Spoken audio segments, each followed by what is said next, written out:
Good morning. Hope everyone's doing well today. 626 Silver Days. Good to see you guys. We just get locked in here real quick. Still doing a little bit of stream prep at the moment. We'll be good. Awesome. Definitely got some exciting stuff to talk about in this one. So that's always nice. Um some news about an SEC appeal. We'll talk about that. In my opinion, you guys will like my opinion on this. So we'll get into that in a moment. Just wait for the room to fill up. If you are getting here early, make sure to drop a like on the stream. Super, super helpful in getting more people in here. Oh, Daniel Ranger, good to see you, brother. We always love to see you in the chat, Daniel. Great to see you, man. Hope all's well. Dave Nelson.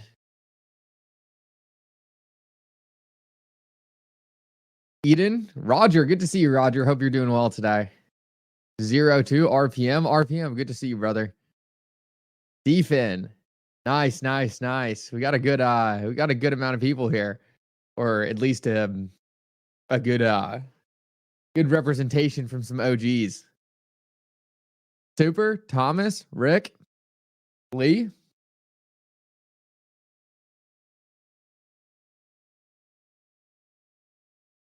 No appeal. That's what I'm hoping for. I do have something interesting to talk about in regards to that, so we'll make sure we cover all kinds of different appeal stuff. So definitely a lot of things breaking last night in terms of an appeal. We'll talk about it. Happy Friday. Yeah, thank God it's Friday. I completely agree. Colin, you gonna get some golf in this weekend? I would love to get some golf in this weekend, but unfortunately, fortunately, actually, I got some other plans. So,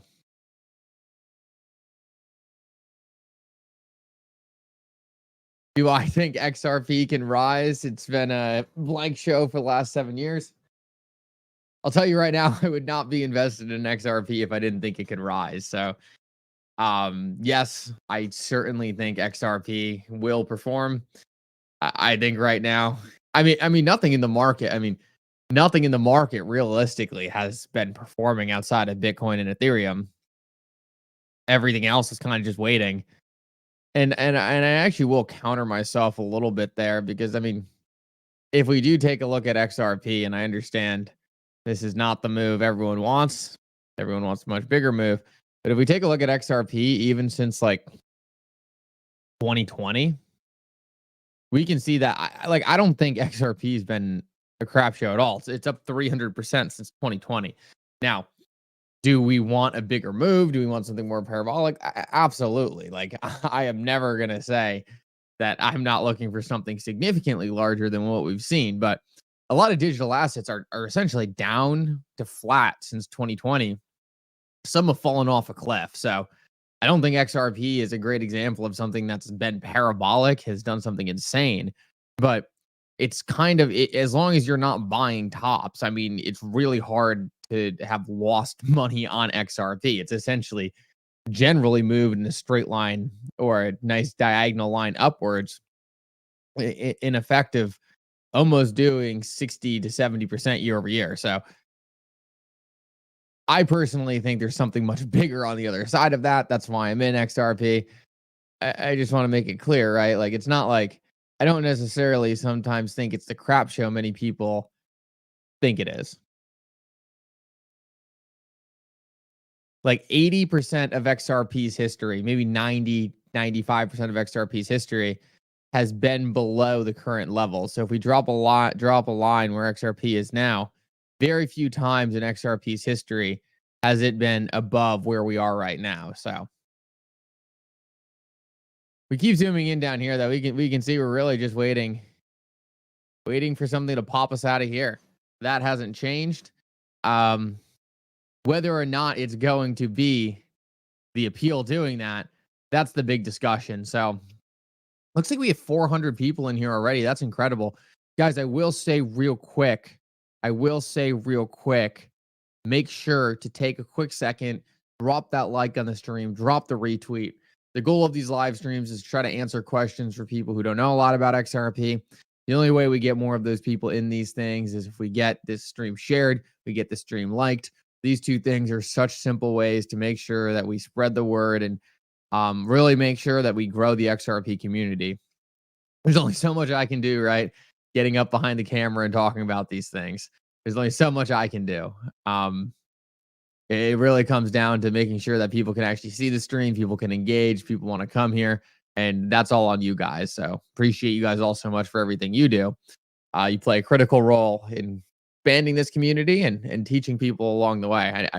I can't tell you how many people tell me how much they just love coming in here, jumping in, and just watching the chat because so many smart, articulate people are down there talking about all kinds of things that are super beneficial other than the things I'm saying. Uh-huh. Halswell says, yeah, I was taking a break, was driving me nuts and consuming me. Also, I switched employers, and the shop I'm working at is not about me being on my phone. Halsballs, well, it's nice to see you, Halsballs. I'm glad you've got a new employer going on. We'd love to have you here. Hope you're doing well. And yeah, I'm sure on the other side of this, things will be a lot easier than they are now. So we love to have you here, Halsballs, and I'm glad to see you, man. Reminds me of Google in the 90s, Go XR. That's what I always try to compare it to, especially when I'm talking to people who don't really know the digital asset landscape. Also, Cynthia Loomis was on CNBC this morning, and I was just casually listening to it. And one of the things she specifically said was that she thinks it's starting to seem like Cynthia Loomis thinks a lot more of these assets are not securities. For a while, she was like just Bitcoin, but it looks like she's moving off that maximalist take, which is really cool to see. Really don't want to see the advocates of cryptocurrencies pushing this maximalist view. So it's really good to see Cynthia Loomis seems to be kind of changing her mind on that. I've been a critic of Cynthia Loomis because of some of her only Bitcoin takes, but it does look like she's changing her opinion there. Silver Days, thank you so much, brother. We appreciate you being here each and every day. You're an OG since the day I started doing these. You've always been here.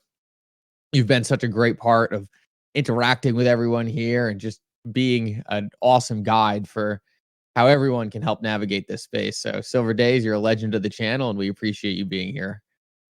Tesla, Facebook, Amazon, all will have the same thing in common with Ripple being sued by the SEC before takeoff. I completely agree. Loomis still hasn't endorsed DN. Interesting. A lot of people haven't endorsed DN. I don't know what it is. I don't know what it is. Gotta love the Apeal FUD at midnight hour. We would definitely be a 3-2 commission vote. That's what we're about to talk about. So we're about to get into some of that Apeal news. Just want to make sure the room kind of fills up so I don't talk about the Apeal news and everyone jumps in and they're like, why aren't we talking about the Apeal? So we'll let this get to the 15-minute mark. Maybe if we can get to around 1,000 people in the stream, that'd be a good time to start ripping it because normally that's where we'll peak out. So you guys want me to start talking about that underlying Apeal news, just make sure to go smash that like button. We'll get this thing filled up nice and quickly, and then we can jump into it, and I won't have to repeat everything I say 5 minutes later. You guys are the best. And then retweets on X, too. Two great ways to get more people in here. John Slack says, as much as I want Deaton to win, I don't think he has a shot. Liz Warren has a bunch of brain dead idiots who vote for her regardless. XP Market, good to see you. Love to see you, XP Market. This is a great post by John Slack, and I would love to address it. XP Market firing up Silver Days. Yeah, Silver Days is a legend here, so we appreciate the shout out for Silver Days. Yeah, so John Deaton, it's going to be an uphill battle for Deaton, but I definitely think he can do it. I don't know if anyone else here is from the Northeast. Me personally, probably most of you know by now, I am from the Northeast. I go to Boston a decent amount. My brother is in Boston currently, so I've got a good idea of what it's like in Mass. And I think Elizabeth Warren is a lot less liked than many people think. I think people are a lot less liked than many people think. So I don't think Elizabeth Warren really has the chance that many people. I think it's not as solidified as many people think. If you look back to when Elizabeth Warren actually won, she didn't win by a large majority. She was actually relatively disliked. and she's been relatively disliked her entire career. Just no one's really been willing to challenge her. I think Roger makes an excellent point here. I want to bring him in. I want to bring Roger into this real quick because I think Roger makes an excellent point. Oh no, it's Taylor. Taylor acts great points. The debate can really only help John, because what is likely going to happen is that anyone with any of the smallest bit of common sense is going to watch that debate and say, why would I ever vote for Elizabeth Warren over John Deaton?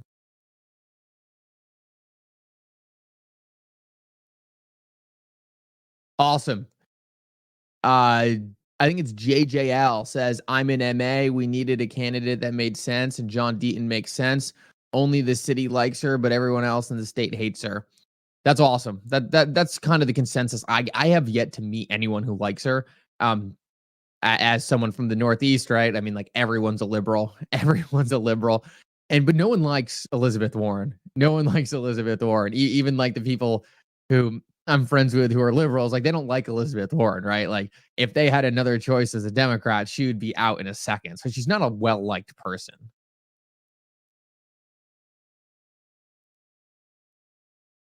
I'm glad CZ is getting released from prison. I don't think CZ should have ever been in prison, but whatever. Chat is ripping right now. You guys are absolutely incredible. Appreciate you guys all for being here. Reddit hates John Deaton. Does Reddit hate John Deaton? What do you mean? Why would Reddit hate John Deaton? Is something going on there that I don't know?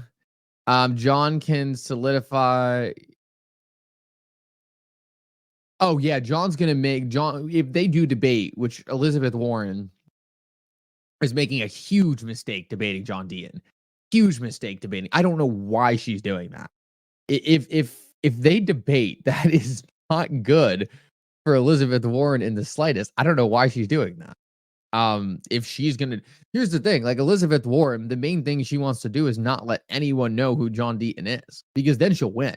But the more she lets people know who John Deaton is, I mean, that's how she loses. So I love the debate for Deaton. I don't know why if I was Elizabeth Warren's campaign manager, I'd be like, don't even entertain him.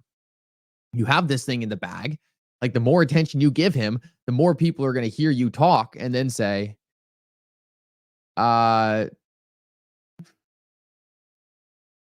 fix empty did going live today. Did should be next. DXY. Daniel, I think I'm missing. I don't think I'm not caught up with what you're saying there. A little extra explanation would be awesome. She will do her best, Gary Gensler, and defect tough questions. Yeah, but like, I just think John Deaton's going to eat her alive. I just think it's a huge mistake for her. Huge mistake for her. People don't know who John Deaton is. The debate definitely helps. Exactly. Because John Deaton's not going to lose a single voter from that debate. Elizabeth Warren will. That's the only way I can put it. This is one of the funny things in politics, because I don't really get into politics. Oh, hold on. Sorry, guys. 1 sec.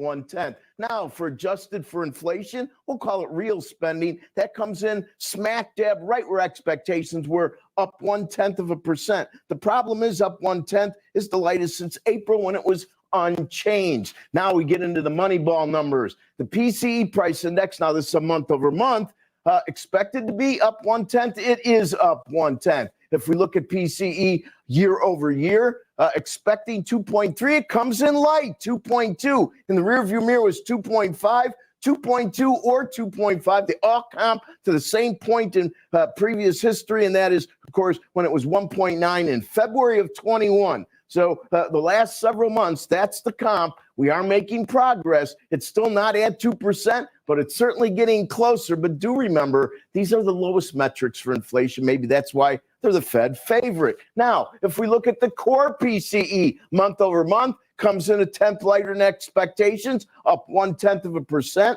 That equals where we were in May. And if you want to find a lower number, it's all about rounding here, folks. You go to November last year, it was up 0.09. Technically, that rounds out. If you go to November of 20, it was 0.08. To find something that doesn't necessarily round up to that number, you're going back to April of 2020 when it was minus 0.33. these numbers, of course, do get rounded up or down, so it makes it a little more difficult to do the comps. Finally, on number 7, on the core PCE, year over year, expected up 2.7. This one is 1/10 hotter than the rearview mirror, which was 2.6. As a matter of fact, if you look at the last several months, this is going the wrong way. If you look at where we were in June, 2.57. I told you there's rounding issues here. 2.62 was our last look, and now, of course, it's 2.7. So these numbers, maybe core PCE to some might be the most important. Now, very quickly, we'll go through some other numbers on the advanced trade balance for August, and I like to monitor this because it's been a whopper of a year. You know, in July, we were at minus 102.7. Now it's minus 102.8. That is the biggest negative number going all the way back to May of 22, but we have made progress. This dropped down to minus 94.3. That comps to March when we were at minus 92. Wholesale inventories up 0.2. Real inventories up 0.5%. Both those numbers were as expected. Wow. Becky, back to you. All right, Rick, thank you very much. Watching all of those things right now, 377 on the 10-year.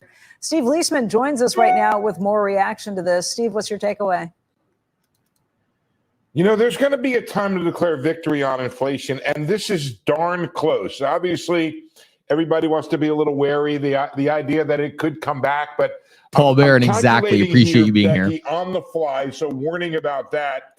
Some 3-month annualized rates, and we're now on the core 1.74. We've been below 2 for the last 2 months now. I didn't factor in a revision for July. I don't think there is one. 1.7 on the headline 3-month annualized, and the you're down at 2.3 on the core 6-month annualized. So these are good numbers. This is what the Fed wants to see. This goes along the lines of what the Fed expected, even a little bit better. With inflation under control, I have been a little bit more focused on the other side, and it's the consumer spending numbers that I think you want to sort of take a look at, maybe a wary look at. That 0.1 on consumption. Just be a little careful with that because we're going to have a good quarter. We're going to have a good quarter because the beginning of the quarter was good. The end of the last quarter was good. Raises the level. That's the way the GDP math is. But the idea that we had this weakness or really lax growth in the month of August is something worth watching here, whether or not the consumer is giving it up. We did have a big revision yesterday, guys, in the savings rate. They raised it from 3.3% to 5.2%, which means the consumer is in somewhat better shape than we originally thought in terms of their savings. But you want to just watch the income numbers here, watch the consumption numbers, and see if we're going to have a weaker quarter in the fourth quarter, which is what many people expect. So it's been forecast time and again. It's been wrong. But the idea that you had a weak consumer in August is something worth watching, Becky. Steve, just a couple of points on this. First of all, inflation, these numbers look great. But I think a lot of people are wondering what next. Oil prices have been really tame despite everything that's going on globally. But the question is, with the Chinese kind of boosting up demand this week, potentially with the moves that they're trying to set up, and anything could potentially happen in the Middle East. Cool, we'll call it there. Just wanted to make sure we got those numbers across the line. Inflation looks really good. Obviously, all the things we talk about, that drives directly into the core thesis. I wanted to try to bring this up quick. I wasn't able to find the actual PCE charts, but we'll just go to CPI because they generally are going to move in similar directions. Obviously, we're back within our 100-year range here. Very, very good for inflation, just coming back to where we wanted to see it. If I can pull the exact data, they were talking about the PCE right there, producer price index, we can pull that up, but right now this is CPI, so this is on the consumer side. They were just talking producer, but both are plummeting back into that range. At the end of the day, inflation is a singular thing. So if we see inflation on the producer side, typically we're going to see it on the consumer side. So it's just further justification that these numbers are coming down back within that range. I know a lot of people were talking about the DXY before, so I want to pull up the DXY real quickly and talk about the dollar currency index. Take a quick look at that because that should be reflected in these numbers. Let's take a quick look. We should have the dollar selling off here. It looks like the dollar is selling off. So the dollar is continuing to push down on this CPI data, which is exactly kind of what we expected to happen. And as the Federal Reserve gets the okay to now cut interest rates because inflation is back within their target, it's going to be further confirmation that the dollar can continue to drop. Why is that? Because people are no longer going to be able to get an easy 5% sitting in a savings account or a treasury account just holding dollars. They're going to be forced to reinvest that capital elsewhere when interest rates come down. I believe this will cause the dollar to come down alongside those interest rates. So overall, really good news. So inflation is down. Inflation is down. Yep, inflation is absolutely going down. PCE data was definitely bullish. It's insane. Let me jump over this real quick and make sure we don't miss anything else important here. Former Fed vice chairman and now a CNBC contributor. Here's what I was thinking, Roger. So the inflation numbers look tame. Let's say that the labor market, there were no signs of it cracking, and we call it what it is. It's 4%, 4.2, whatever it is. Just because inflation is tame, does that mandate Fed cuts? Or do you need to see that there really might be some cracks developing in the labor market? Because I could still make a case that you don't need to rush on this with where the economy is, the stock market, and even where the labor market is. Well, first, good morning. I agree with the general sentiment. These numbers were good. To answer your question, Joe, I think the Fed should still be in a position where they are signaling cutting, because as inflation comes down, remember this thing we often talk about, the so-called real rate, they don't want to have that rise. So they don't want to be in a position where they're not reducing interest rates as they see inflation coming down, because that would, in terms of interest rates minus inflation, be a tightening cycle, which they're not interested in. So even if labor markets stay relatively tame, I would expect them to continue on the path that they've outlined, which is more cuts this year. Where they end up is anyone's guess, but certainly I'm in the camp of 2 more cuts this year, seem much more likely than not. All right, then there's no question that we're in restrictive territory right now, in that for those that would like to keep some, we talk about it all the time, keep some dry powder, whatever it is, keep something in reserve. Doesn't seem like, it doesn't seem like we're that restrictive on a historical level, but we should still assume that there is a little bit too much. It's a little bit too tight at this point in terms of. Yeah, no, all of this plays directly into thesis. And if we take a look at this real quick, wrong chart right here. Bitcoin is definitely pumping off this news. Good inflation data means lower interest rates over the long run. Equities are reacting accordingly. So everything looks good here. A lot of the fears are going away. We're going to watch this real quick as we kind of break down some other stuff, because things look really good on that front. I also want to say real quick, I appreciate everyone for being here. I'm going to move this over to members only for a bit, just because the chat is getting hard to keep up with. It's a great problem to have, and I love all of you guys so much. If you do want to consider being a member, should be in the description of this video. It's like $5 a month or something like that. We'd love to have you over, but we're going to move over to members only for the remainder of the stream. Just give those guys some special access for being such important supporters of the channel. Thank you guys so much. Good morning, Crypto Abs. Good to see you, brother. I hope you're doing well.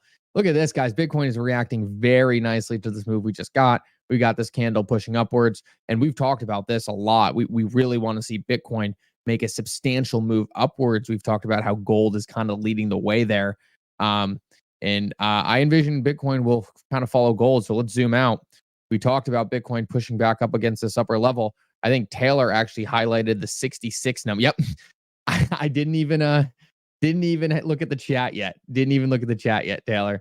We're pushing right up to the 66 level, exactly where we want to see that move. I would love to see Bitcoin break out of here. Do something parabolic. Like we haven't seen a big move on Bitcoin, something vertical there. And then for XRP to get that news next week to be able to move forward. Oh, awesome, Bandman. Great to see you, brother. I saw you pop in earlier, and I wanted to make a quick note, but they were going over the economic data, so I wanted to let that play out. But great to have you here. Johnny Jackson, welcome. Thank you for becoming a member, brother. I appreciate your support so much. It really goes a long way, just helping me produce all this content. So thank you. You guys are incredible.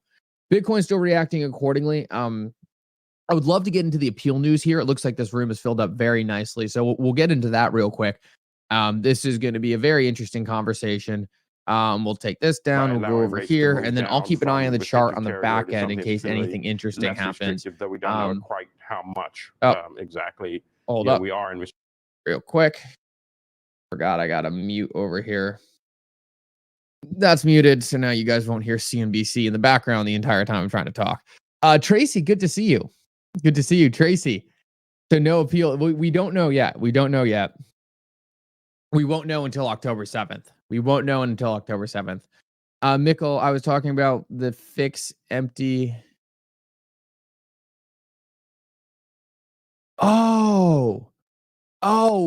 Daniel, that's, dude, I saw dollar dropping and I thought DID was some index, like some consumer index that I like didn't know. Okay, cool. I was talking about the fix empty DID amendment going live today. DID got another. Oh, we'll pull up the amendments in a minute. We haven't taken a look at the amendments in a while, so appreciate that, Daniel. Thank you.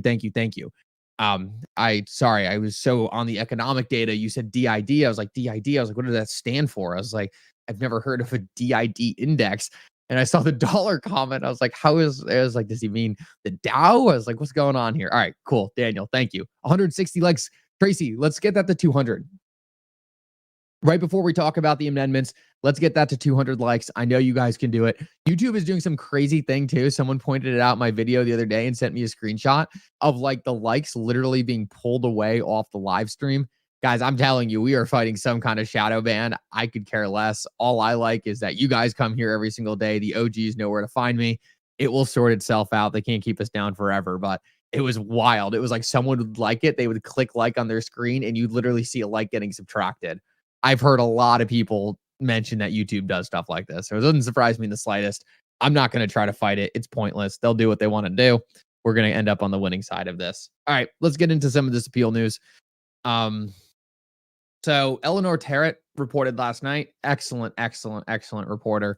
We're so lucky to have her, a mainstream person in the media willing to kind of go out and report on XRP for us. So huge shout out to Eleanor. And candidly, I have met her before, just as incredible in person. So great reporting here by Eleanor. She says, an SEC lawyer has recently left the agency who tells me the SEC will probably appeal the Judge Torres ruling on July. Judge Torres' ruling concerning XRP programmatic sales. Everyone over there at the SEC truly believes the decision is wrong and that it's not good law and it should be appealed. So pretty much she's saying that an attorney who left the SEC has told her that the SEC, he thinks that the SEC will be appealing the case because everyone at the SEC thinks Judge Torres got it wrong. Let me provide some pushback there. Clearly not everyone at the SEC thinks that Judge Torres got it wrong, because how much do you want to bet that Hester Peirce thinks that Judge Torres got it right? I would bet a lot. I would bet that the other Republican commissioner, Mark Ueda, probably thinks that, once again, Judge Torres probably got it right. Who else thinks they probably got it right? Well, there's probably a decent amount of attorneys sitting at the SEC right now understanding that they lost the case for a reason and they are losing all their cases for a reason. So I am not a believer at all that every single person at the SEC thinks that the decision was wrong. I would say probably 70% of the lawyers think the decision was wrong, and then probably the rest of it falls into a random basket. But I'm not a firm believer that everyone thinks the decision is wrong.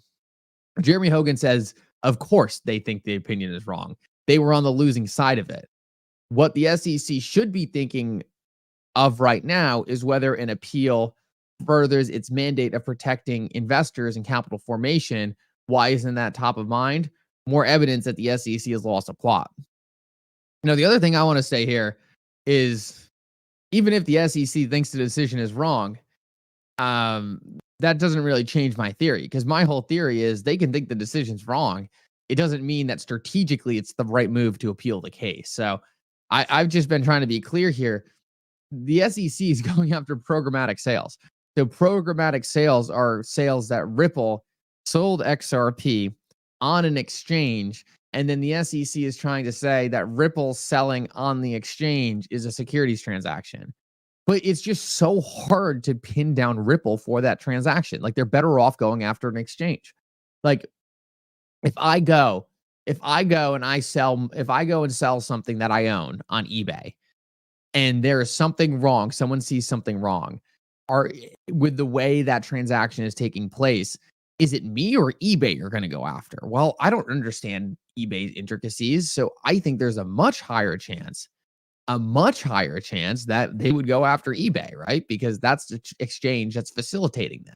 I think it's weird to think that the SEC would go after Ripple for sales on Coinbase, sales on Binance. I think they have better cases against the exchanges. And this has been my theory since the beginning. So nothing really changes here. Does this one SEC attorney who left, who probably was related to the debt box case, but I'll leave that out of it. We don't know. Is this one SEC person who left going to be able to make a declaration that represents the entire agency? I don't think so. And I think he might be salty because he lost. We'll see. We'll see. If we don't get an appeal today, then we have a week. We have next week. Make it through next week, we're out of it. So there's not a lot of time left. I don't know if the SEC has made up their decision yet. I don't even know necessarily if the SEC has to vote on this. My understanding is they do have to vote on it. That makes it even less likely that we'll get an appeal, in my opinion, because look, we talked about this last night. The SEC has some big issues in terms of politics behind their anti-crypto stance. This is not going to go good in terms of that. So I'll continue to say I'm the contrarian here. I have smart lawyers I work with on a daily basis who tell me I'm wrong. I have smart lawyers in my network who tell me I'm wrong. Trust me. I've tried to be very clear with you guys, right? I have not heard many attorneys tell me that I'm right here. So it's a contrarian bet. We'll see what happens. I have confidence in it. Something gets me excited. Like, you guys probably know this by now. Like, it gets me excited to go against the grain on some of this stuff. Like, I like to be that voice that differs.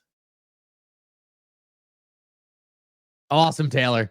At least I have another soldier. And I know a lot of people are on that train. Tracy, you as well. But glad you're on the same train, Taylor. We'll see what happens, right? It's not the easy call to make, but I'm not here to sit here and make the easy calls. I just want to give you guys my straight, raw opinion. I want to make sure you guys understand the potential plot holes in my straight, wrong opinion. But I don't know. We got a week left, all right? So we'll find out. There's not a lot of waiting left. After a 4-year-long wait, I can do another week. Can certainly do another week. Roger makes a good point on the decision between secondary market transactions and the programmatic sales. It's a great point, Roger. It's a really good point. So a lot of people are saying, oh, the SEC wants to go after secondary market transactions of XRP. They can't even do that via this appeal. The only thing the SEC can really go after is Ripple. I don't even think it is Coinbase. Is Ripple selling to Coinbase and then Coinbase selling to customers? I just don't think Ripple's the right party to drag through court on this issue. They're already in a case with Coinbase. They're already in a case with Binance. They're already in a case with Kraken. So why are you bringing Ripple through this, right? Like, it just doesn't seem like the right party to be dragging through this.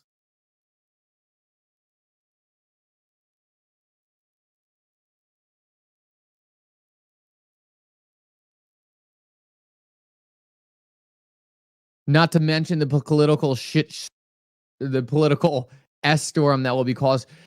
Oh, for sure. And crazy enough, like, this is where, I know a lot of people didn't like this, but think about it. Like, Chris Larson is now a donor and a supporter of Harris. So I know a lot of people didn't like that, but look, if Chris got in a back room and was able to talk to Kamala Harris, what do you think he might have stated in terms of the Ripple SEC case?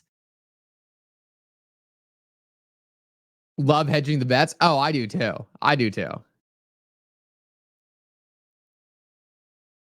Bandman says my video yesterday explaining this was perfect. Oh, I appreciate that a lot. One of my favorite parts about the videos versus the live streams, and like each have its benefits because I love interacting with you guys, but the videos really let me make sure that like I can go back and like make sure everything is portrayed properly. And it really gives me time to like lay out my view and like my entire thesis around something. Like when I talk here, obviously, I it's hard for me to bring everything together all in one succinct view. So I do agree, and I appreciate you reconfirming. I thought I did a pretty good job in that video of just putting that entire thesis together. How sneaky is it though? Less than 48 hours after ripping Gary, he's posting pictures. Taylor, that's the most Mark Cuban Democrat thing I've ever seen. So I'll leave it at that.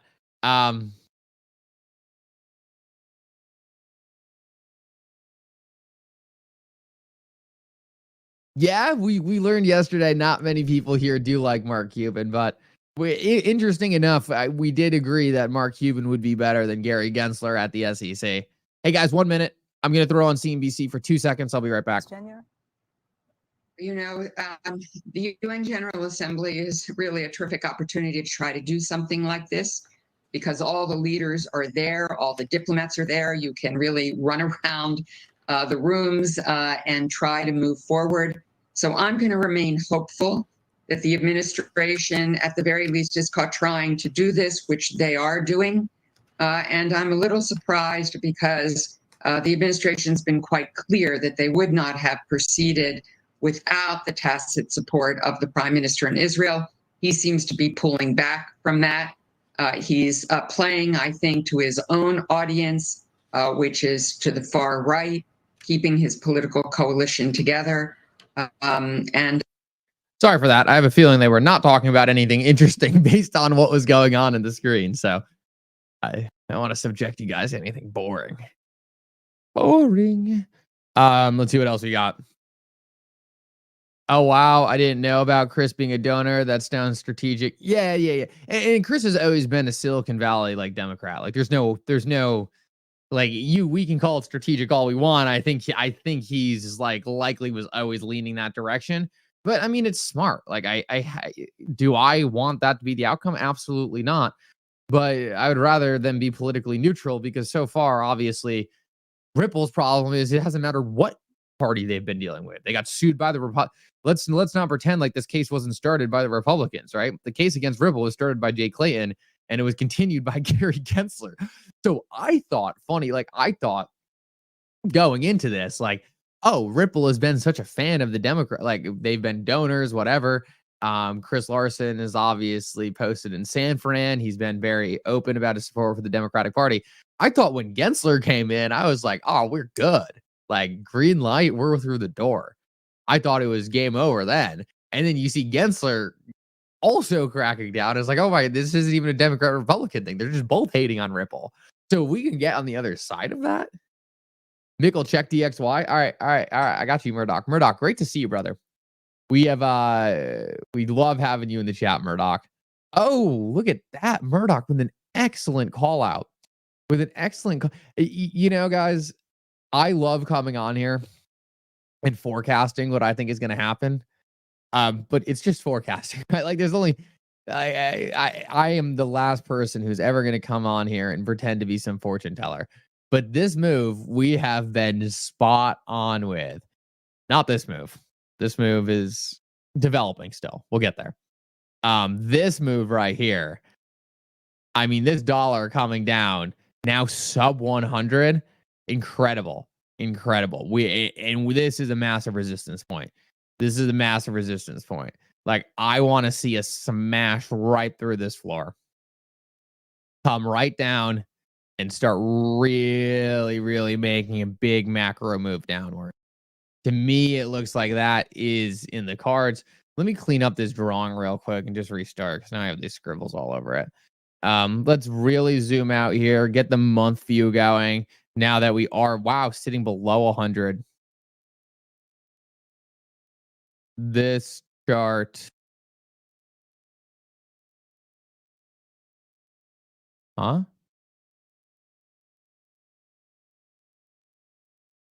There's something not right about this chart.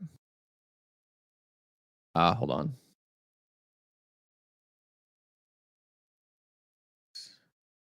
There we go. I don't know what was up with the formatting on that last chart. It was like, it must have been against a different currency or something. Weird. Yeah, obvious macro chart here. Down and to the right. The dollar's weirdly enough, I don't know why is this the case, but typically goes on big runs downwards. And I think my forecast is you continue to see this sort of pattern. And I've said this enough, right? I'm not showing you this pattern because I think this is just a pattern to be a pattern. It's because we had record debasement of the dollar here, debasement of the dollar here. And all I'm predicting is we're going to see consequences from that. So is it some kind of coincidence that whenever we get up here, we have record debasement of the dollar and the dollar weakens? I don't know. That's not what I feel like I really have to make any kind of prediction on. My prediction just is that this, for whatever reason or another, the trend continues. Oh, Ben, thank you, brother. Thank you.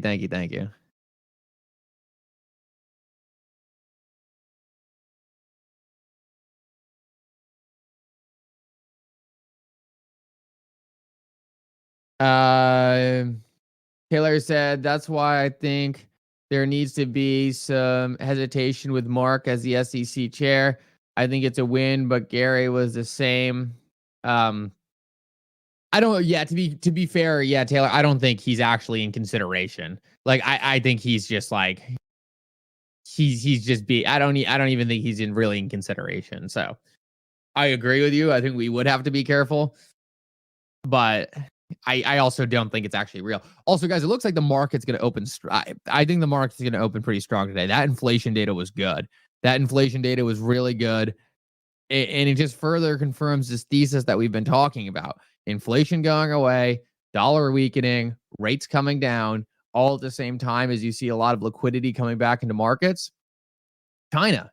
Yeah, he's self-appointing. Yeah, exactly. He's self-appointing. It's like, all right, Mark, like no one asked. Like you just designated yourself for this. I'm going to flip over to this real quick, see if they're talking about anything interesting. Likely to continue to do two things. It means that you have front-end rates falling pretty much across the world, which is definitely a boon for equities. And the second piece you also have is that the Japanese yen has been relatively stable, which has been another good boost for equities globally. Hey, Barbara, thank you. Thank you. I want to wish everybody a great weekend. Joe and Becky, we'll see you on Monday. Make sure you join us next week. Squawk on the Street begins right now.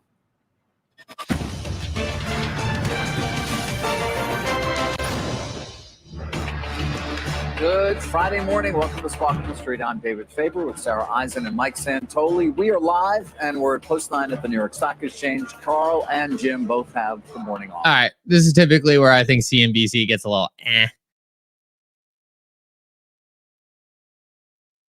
Yeah, this is where I start to say, all right, we're done with CNBC for the morning. I like that initial. I like the show with Joe and Becky. They have a lot of cool people come on. They get Gary Gensler on. They have Cynthia Loomis on this morning. They do all the economic data. I wish they pushed that a little longer. I enjoy that. I enjoy that style of things, but although it looks like Kramer really hasn't been on Squawk. Let's see this real quick. Sarah, I don't know how big a surprise was it, I guess we'd start with. Well, it's now become the secondary data point to jobs because the Fed has told us such. So I'm more interested in next Friday's jobs report. But good news for the Fed, for the markets, inflation was pretty tame. 0.1% increase in the month of August was actually less than economists expected, 0.2. On the year-over-year pace goes up a little bit to 2.7%. It's 2.68%. Unrounded, which is important, which is a little higher than the 2.6. Core unrounded is 0.13 instead of 0.15. I know, we're doing the unrounded thing. 0.1 versus 0.2. A little underwhelming on the spending and incomes data, but nonetheless, personal spending gained just 0.1% in August versus 0.4% prior. So consumer softness, I think it's part of that narrative. And the only other thing I wanted to mention is the savings rate ticked down by 0.1 to 4.8, which is the lowest since December Just reciting some of those numbers. We already went through those. So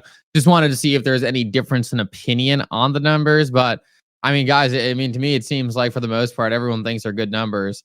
Good to see. Very good to see good numbers. Very good to see good numbers. I mean, it was before we started doing these live streams, but there were so many bad numbers over the past 2 years. Like, these numbers are insanely good. Like, I remember when I was sitting there watching inflation at like 9%. Like, that was like, this is bad.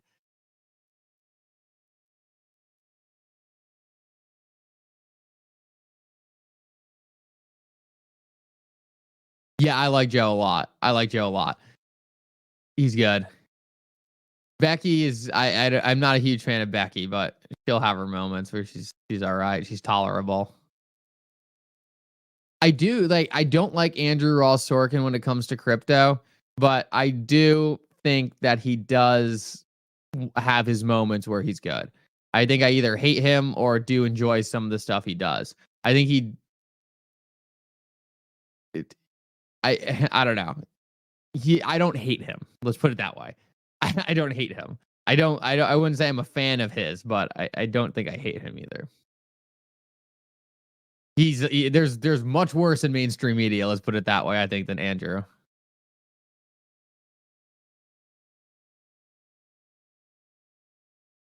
Oh, Taco Pro, that's awesome, man. Back in the day. Yeah, that was when what was it?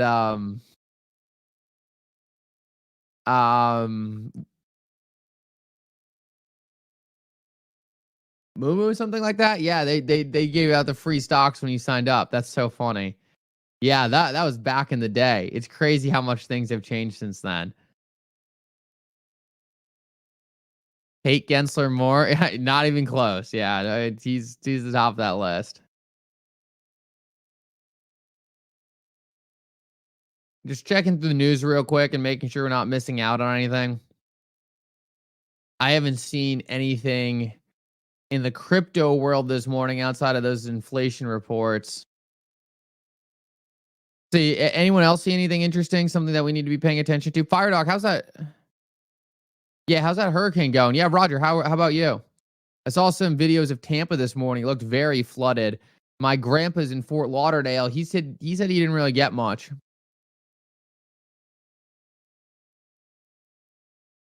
BG and Larson speaking at the Federal Reserve Philly. Please send me that post. I did not know that was happening. That is a great thing to cover.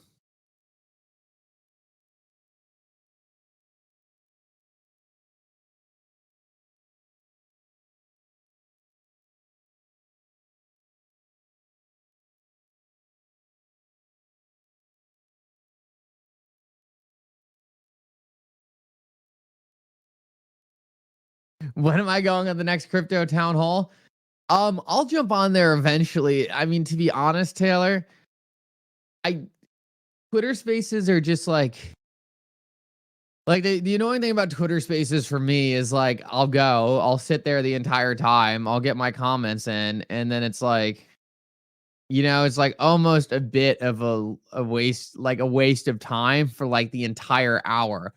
I'll go if like I get like assurance that I get to go like spar with Ran or something like that. Like if I got to go in saying I'm gonna get to like 1v1 Ran on something, then exactly, Taylor, exactly. It is so repetitive. So repetitive. It's the same thing over and over and over again. It's the same boring topic of like, is the market going to go up or is the market going to go down? Like, and it's so broad. They just cover all these projects that no one cares about. It's so boring. So if something interesting is happening, like Taylor, you bet you if this case does not get appealed, I will be on there gloating. I will be there on there ripping Bran apart. I will be up there taking my victory lap. But I'm exactly. I'm not trying to go talk about a meme coin for an hour. Liam, good to see you, brother. Finished up my morning CrossFit. The Moose just woke up, just went to work. He'll be doing the 10:30 show up this morning. He told me this morning he needed to get in at 5:30. So looks like he was a little behind schedule this morning. Let Rand talk about Gummy for 45 minutes and how it's an opportunity. Yeah, look, Rand is insane. Rand is insane. I mean, Rand has a lot of money too. It's like, why are you trying to indict yourself? It's like, why are you trying to do this to yourself? It's not like Rand is some guy who's like out there trying to make money, like make his free. Like he's saying, hey, I'm a scammer. Like, come after me. Huh? I don't get it. Rand needs a PR person. Let me tell you, because if I was Rand's PR person, I would say, no. Dude, just talk about Bitcoin. That's all you need to do. That's all people expect out of you.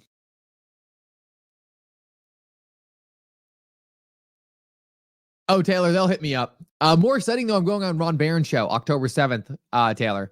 So I'll be on Ron Barron show regardless. I'd rather do that. They'll hit me up. I'm good friends with Scott. I've met Scott before in person. Scott's a great guy. I'm a big fan of him. Wolf of Wall Streets. He's not a big XRP guy. I think I could have him being an XRP guy if I had an hour conversation with him. Haven't gotten the time to do it. I should reach out to him and get on his channel. Just so busy with some of this other stuff going on right now that I haven't had time to really reach out to him and do that. I would like to get on his show though. It would be cool to do it after the case is over, because then I would have a bit more to come with. And Scott's known I've been throwing these opinions out for a while, so it would be cool to come on there. I'll hit up Scott after the fact and see if he'll pull me on. I'd rather just go on Scott's channels than go on the Crypto Town Hall, though. Crypto Town Hall is just, man. Used to be so good. Used to be so fun back in the day. And now it's just so stale. They need to restructure it, like have debates and that stuff. But how about Maxine Waters coming out big for crypto regulations? It's a shift in the tide, Roger, and that's what I tried to highlight in my video. Things are changing. Things are moving quickly. This is the Democrats are going to be anti-crypto until they're not anti-crypto, and then they're going to be pro-crypto. That's what I try to tell people. Like, it's going to change. It's going to change big.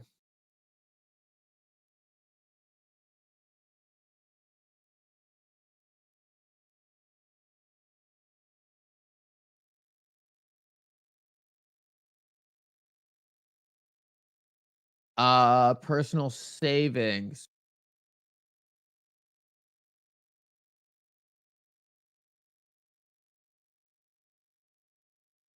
Wow, this data is shockingly good. I'm just going over some of it on the back end here.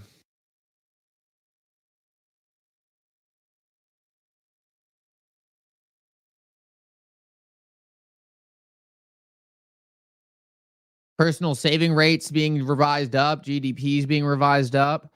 All the economy numbers are going up. All the inflation numbers are going down. You can say whatever you want about the Federal Reserve, and I'm here for it.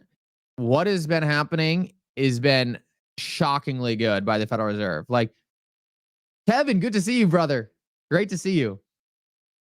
Look, what the Federal Reserve has been orchestrating here under Jerome Powell, if he gets out of this without an immediate recession, he will go down as probably the best Federal Reserve chair of all time. I promise you that. Jerome Powell has the opportunity to go down as the best Federal Reserve chair of all time if he can orchestrate this soft landing. Not a lot of people. Some people don't like him. Some people hate the Federal Reserve. That's fine. I understand both views. If he orchestrates this soft landing, I believe he has a chance to go down as the best Federal Reserve chair of all time. End of story.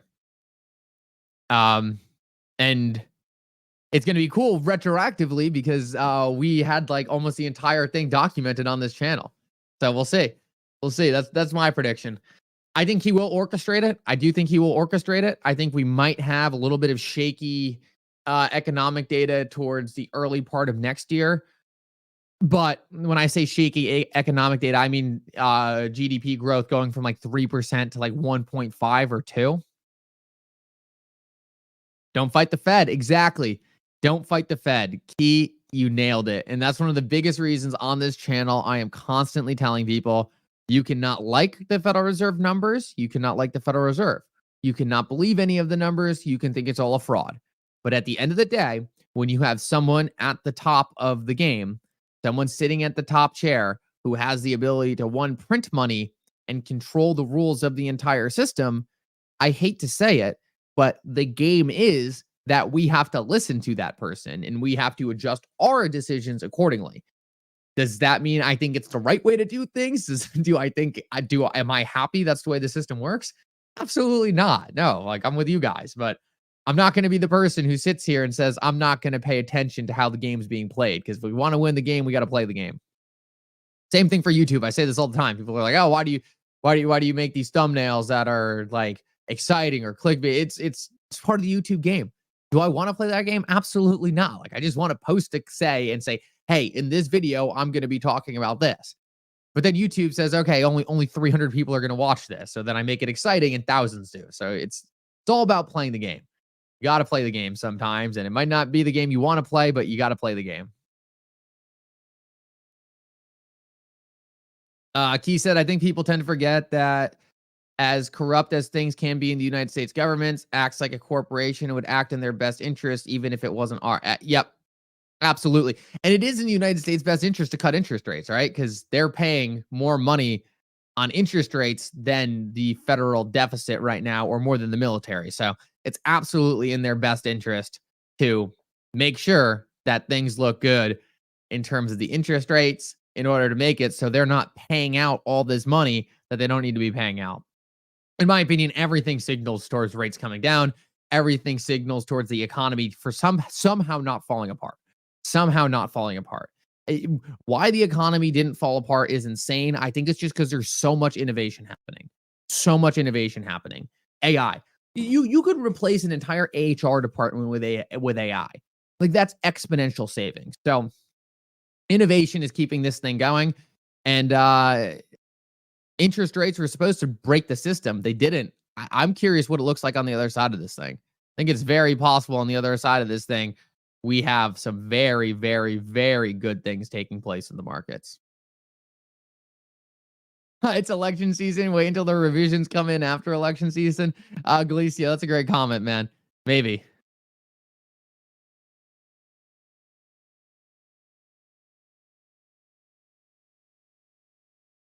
Oh, here we go. This is what people were talking about earlier. I have to tweet this out real quick. Hold on. We'll go over. Ripple, Chris Larson at a conference these days, but he'll be with Brad Garlinghouse at the 8th annual FinTech conference, Federal Reserve Bank of Philadelphia. Oh boy. There we go. There it is, guys. I mean, people can have their speculation. Ripple's been meeting with the Federal Reserve since 2013. They're still meeting with the Federal Reserve.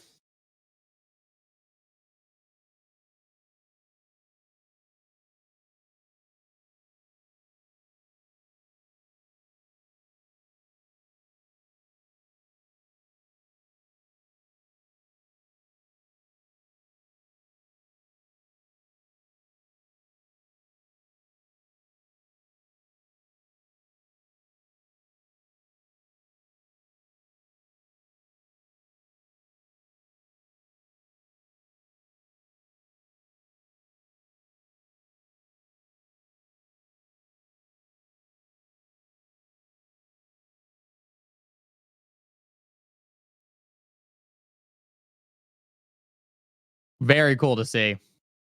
Very cool to see. Montana, thank you for pointing that out earlier. Finally got my hands on that post. That's a great one. That's a great one. Who posted that? El Diablo. Okay. That's fun to see. Let me get one more post out. This is the kind of stuff that gets me excited.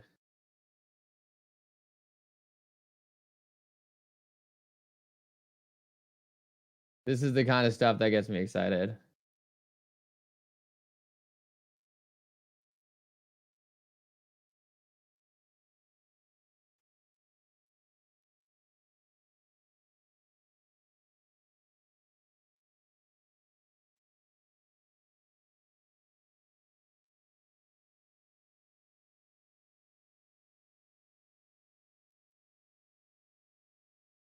CZ is free? Yeah, CZ should be free, in my opinion.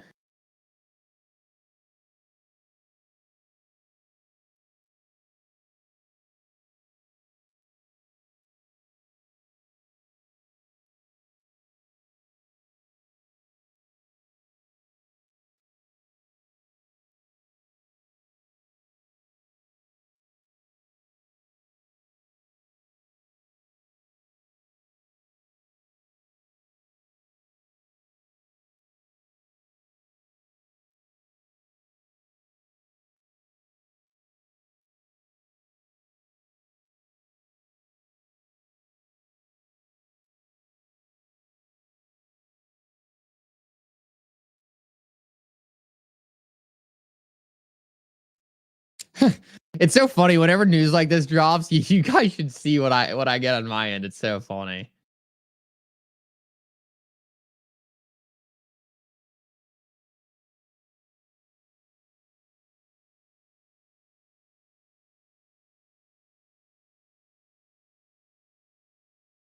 Cool. All right.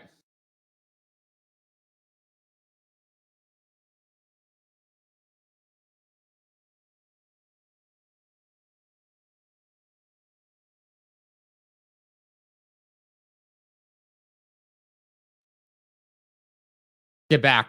Sorry, guys. Just wanted to make sure I got some posts out there.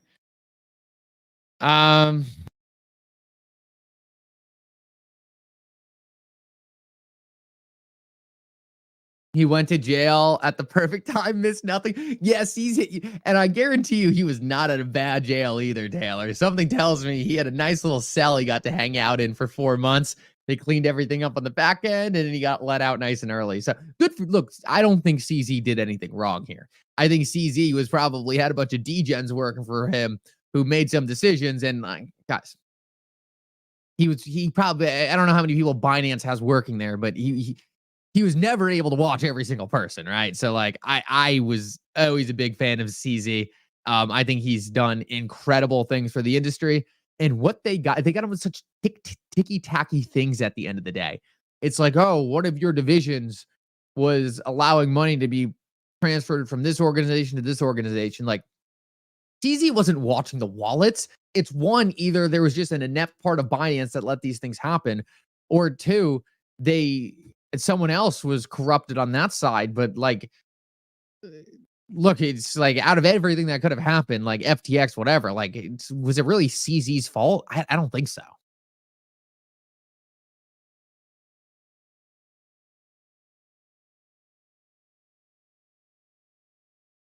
CZ wanted to keep US whale money on their platform when they were smaller and growing and skirted AML.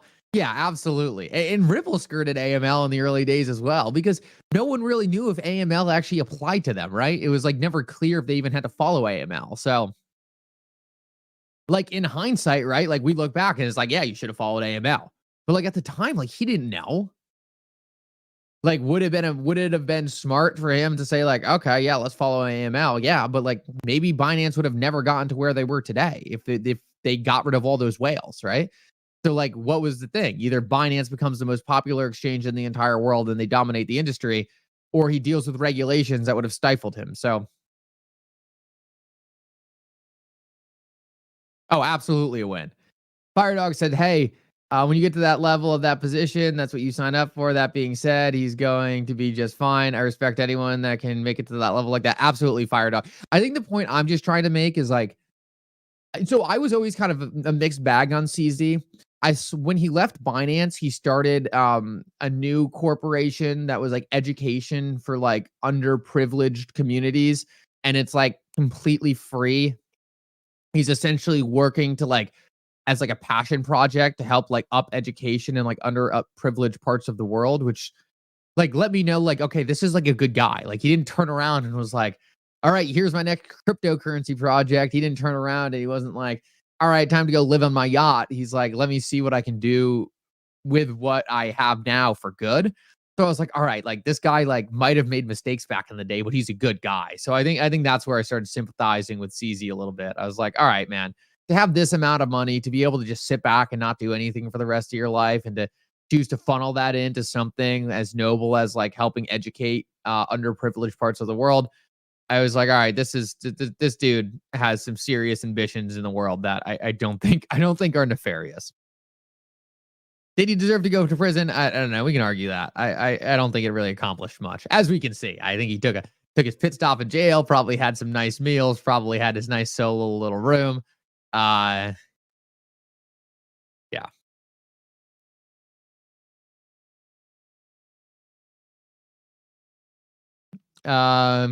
If he didn't turn his head, Binance would have never gotten as big. Yeah. My buddy Mobile, good to see you, brother. Good to see you. Yeah. No, early live streams are the move. I enjoy them so much more.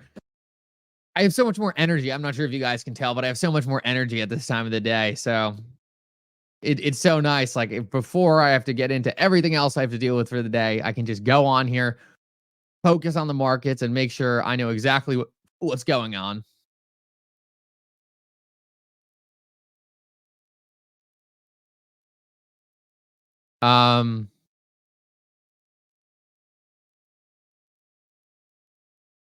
This was such a gray area space for tech. We've never had anything like digital assets before on distributed ledgers across the globe. Tough to comply with hundreds of governments' rules when they're all different. Exactly, Taylor.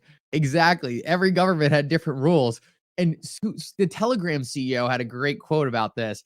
He's like, so the Telegram, I don't know if you guys saw this, but it was incredible.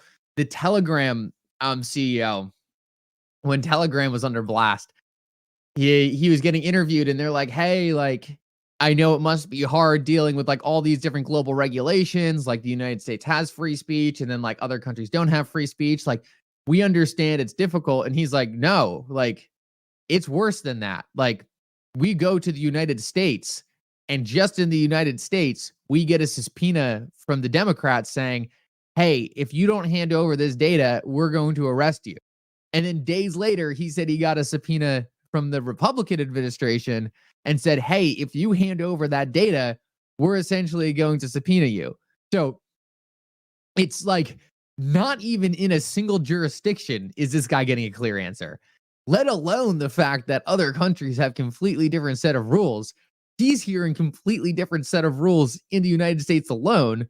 And funny enough, he's being told that if he gives over the customer data, he's in trouble. But if he doesn't give over the customer data, he's in trouble. And it doesn't matter what he chooses. So what does he do? He chooses to ignore it. Which, like, if you just heard that, oh, he's ignoring the US government, you would think it was a bad thing. But clearly, it's the only decision he can make. Like, what is he supposed to do? Either one, he pisses off one of the parties. At least if he does nothing, then they probably forget about what they were asking in a couple months as soon as something else happens in the world, right? Something else happens. They're like, okay, we're not dealing with Telegram anymore. Trump just said something that we think is problematic. This is the next big thing we need to focus on. Coinbase got sued after being approved to IPO. If Coinbase can get popped, yeah, absolutely.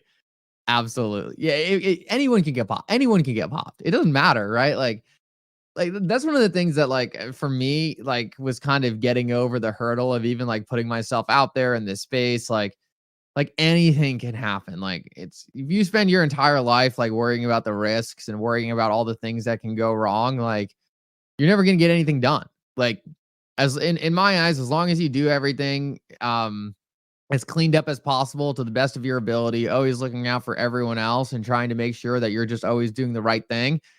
Like, as long as you're always doing the right thing and as long as you're always trying to do the right thing and do what puts other people first and just making sure that your ethics are most important, exactly, Taylor, then mistakes are going to be made. Things are going to happen. I've probably said things on my YouTube channel that I probably shouldn't have said. But I think when it comes down to exactly what anyone would view this as at the end of the day. I don't think the intentions could be more obvious. So I think that's the part that's really important. And, like CZ, right? Could there be a slap in the wrist? Absolutely. And that's just something you accept whenever you're doing anything. Nothing's easy. Nothing's easy. And if it was easy, everyone else would be doing it. So that's how I look at it. Like you can only control what you can control and do the best you can. Thank you, Abs. Appreciate that, brother. Appreciate that, brother. I'm sure you feel the same exact thing, Abs. Whenever you're building, whenever you're doing something new, right? You just got to make sure that you're trying to do the best you possibly can and do everything from the best ethics possible. And I think the rest kind of comes its way. Silver Days, thank you so much for saying to hit the like button. This has been a fun live stream. This has been a really fun live stream. We got market open in 2 minutes.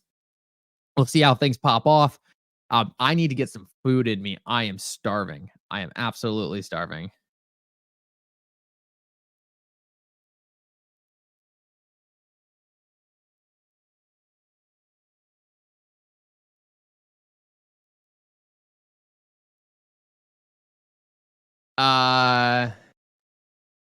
Nothing worth doing ever comes easy. Absolutely. Absolutely, Abs.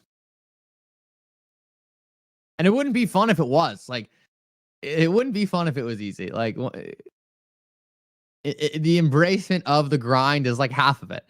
Like, I think all the time, is like, it's like a philosophical question. Like, even if I did have like all the money, right? Like, would that change anything? And it's like, for me, no. It's like, it's so funny. Like, I sit here and like I have like a crazy day ahead of me. I'll probably be working till like 7:00 at night. And like to a certain degree, like for me, that sounds like up front, it's like, oh man, I can't believe I have to do that. It's gonna take forever, blah, blah, blah, blah, blah.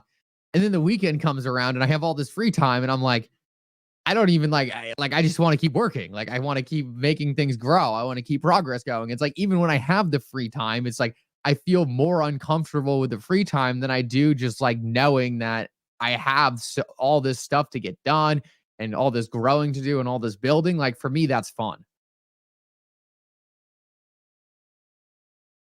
Taylor says financial freedom is all he wants. I don't need hundreds of millions. I completely agree, Taylor. Completely agree. Also, guys, shout out to this. Abs just dropped this, and make sure to give Abs a follow, guys. Abs is incredible. Best host in the space. Not even close. Oil really acting like debate October 15th. John Deaton warned. Sorry, I had CNBC going in the background right now. Market open. We'll take a quick look at market open real quick. Staying out of the way. One of the two sectors lower on the week, down 3%. Green.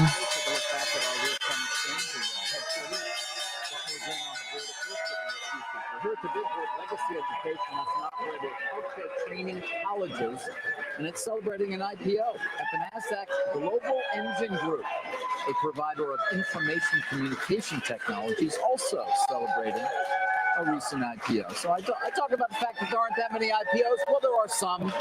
They may not get quite as high a profile as the ones that we might be awaiting at some point down the road, if they ever come. I mean, when you're really in a sweet spot for deals, you kind of can't keep up with the IPOs. Literally, some fall by the wayside. You have multiple pricing on a Thursday. So that's certainly, we're not there yet. And by a lot of measures, we're really underachieving in terms of level of capital markets flow versus where the market is versus the size of the economy.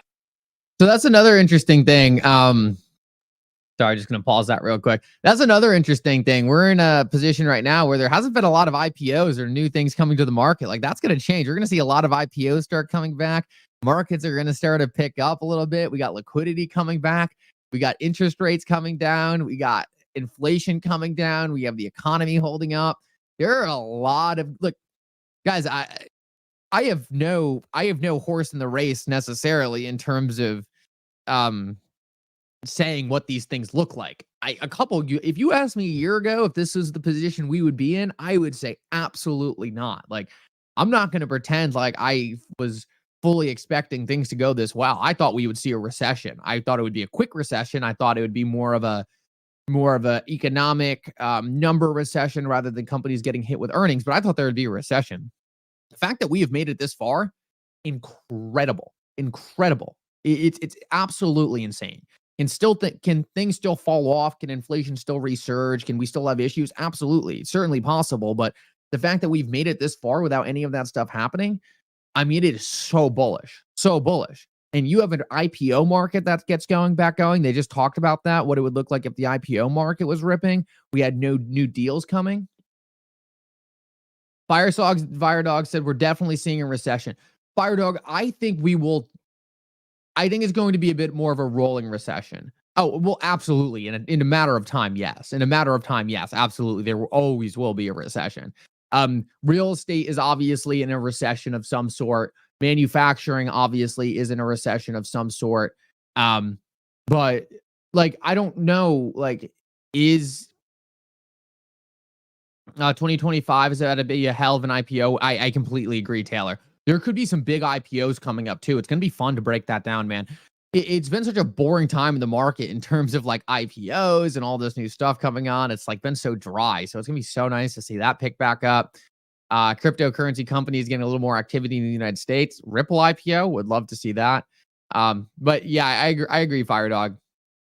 Absolutely, there will be another recession. So I don't want anyone to misquote me on that. There always will be another recession. But let's put it this way. I remember in 2022, right when the Federal Reserve started raising interest rates, end of 25 or in 2026. Okay, that's good to know, Firedog. When the Federal Reserve started raising interest rates in 2022, almost everyone I followed said that we had a guaranteed recession in 2023, that there was no way we could get around it. The Federal Reserve just took interest rates from 0.5% to 5%, and boom, we had to have a recession. We never got that recession. So is that going to be pushed off? Absolutely, it could be. But it's important to realize that the experts really got that wrong, and they're going to continue to get stuff wrong. Ripple direct listing. Roger, I love that you always keep me on that one. You always keep me on that one. I do think Ripple will do a direct listing rather than an IPO. I don't think they really need the money from an IPO. I think they want to retain as much ownership as possible. So I do think a direct listing does make a bit more sense than an IPO. But just so you know, Roger, I throw IPO around as a shorthand for just going public. So I should say going public rather than IPO. And the way they probably will go public is that direct listing. But we don't know for sure. We really don't know for sure. They could IPO. Right? For all we know, maybe they do want some money. I mean, I don't know. It seems like they have enough money to me, but who knows? Maybe they don't see the XRP on their escrow being as liquid as they might think. And maybe for them, if they can do a couple $2 billion to build out their team, maybe that makes sense, right? Maybe that makes sense. So I do think it will be a direct listing. We are definitely on the same train there, Roger. But I don't think there's no certainty around it, right? Like there could be a very good reason to do an IPO. I don't know necessarily what that reason would be other than to raise that capital. It would be to raise the capital. I don't know what they could need the capital for. But think about it this way, too. If it was part of an acquisition strategy, IPO, then use the funds from the IPO to acquisition, like there are things to it. Ripple list in London? No, I think they'll list in the United States, definitely. This is one of the things that I'll stand firm on. Ripple is IPOing in the United States. They're not IPOing in London. They're not IPOing in Japan. They will IPO in the United States. I don't think there is any way they will IPO anywhere else in the United States. And for some reason, everyone thinks I'm wrong on this. So this is I am more confident than this.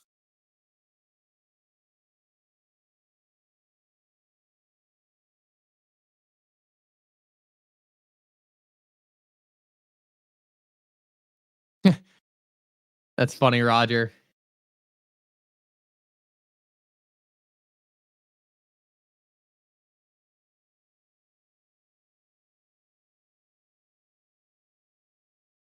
I agree with you, Taylor. It's hard to envision how we can have a recession when every single time things get slightly bad, the Federal Reserve just starts slamming liquidity into the market. I do agree with you. I do think it's probably going to be like the next time the Federal Reserve tries to do that and it doesn't work, that's when you should be scared.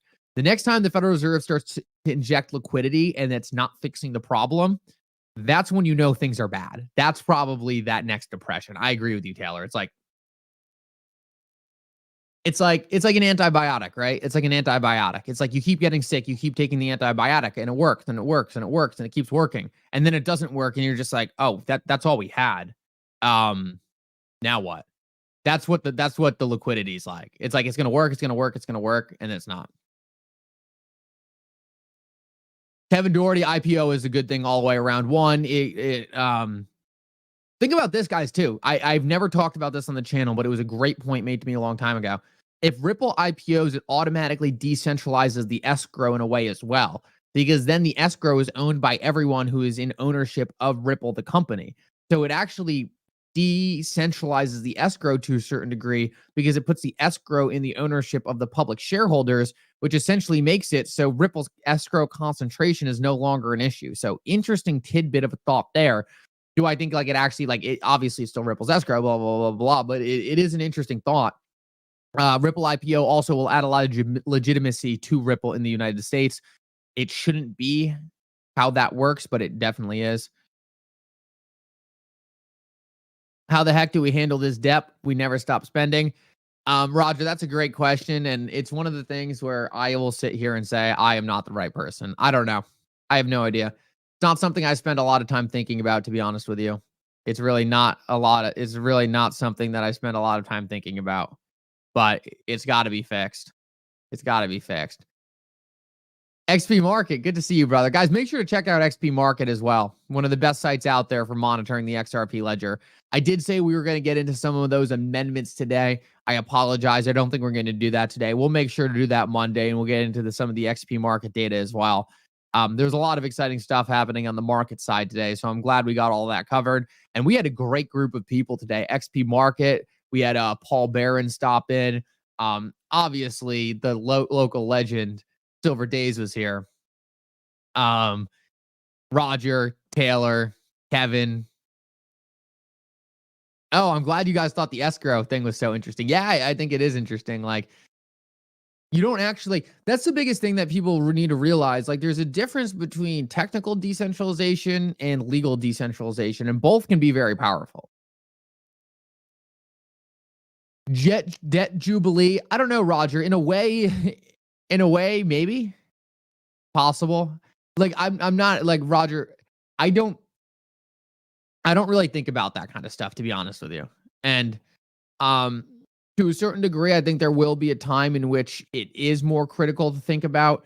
I just don't think we're I don't think we're at the tipping point yet. I still think as of now, things are at least semi under control. Like semi under control. Is it insane for me to be saying that with as much debt as we have? Yes, but the fact of the matter is I have listened to a lot of people talk about the debt before, and it's a bit misleading because even though our debt is that number, so many countries owe us money that it's like, yes, we have all this debt, but then we also are owed a ton of money on the other side of that debt. So it is important to realize that there is some kind of balancing out on the other side of that. And Japan and China actually have significantly more debt. So like if something was to really start going wrong, I think you'd see it in those markets first. It's not to say I don't think it's a tremendous issue. I just think only looking at that raw debt number can be slightly misleading. When you try to factor in the grand scheme of everything going on, it becomes so convoluted and so diluted. It's really hard to wrap your head around what the trigger would be and how bad the situation actually is. I would love to have someone on the show who can really talk about some of that in depth. But yeah, my general thoughts about that. All right, guys, it looks like the market's opening decently well. I'm going to jump. I have some things I absolutely need to get done. Guys, thank you so much for coming. This has been one of my favorite live streams in a while. Nice to see some exciting stuff happening on the back end of the market side as well. You guys are absolutely incredible. I hope everyone has a great weekend. Happy Friday. We'll jump back into it next week. And yeah, look out for my video later today. We're going to be jumping into the appeal a little bit more. Appreciate you guys all for being here. And that's one of the people I forgot to shout out earlier. Daniel, great to see you, man. Love having you here. Love seeing your commentary. We have to catch up soon. All right. I'll catch you guys later. Thank you guys so much. And for now, Mickle out.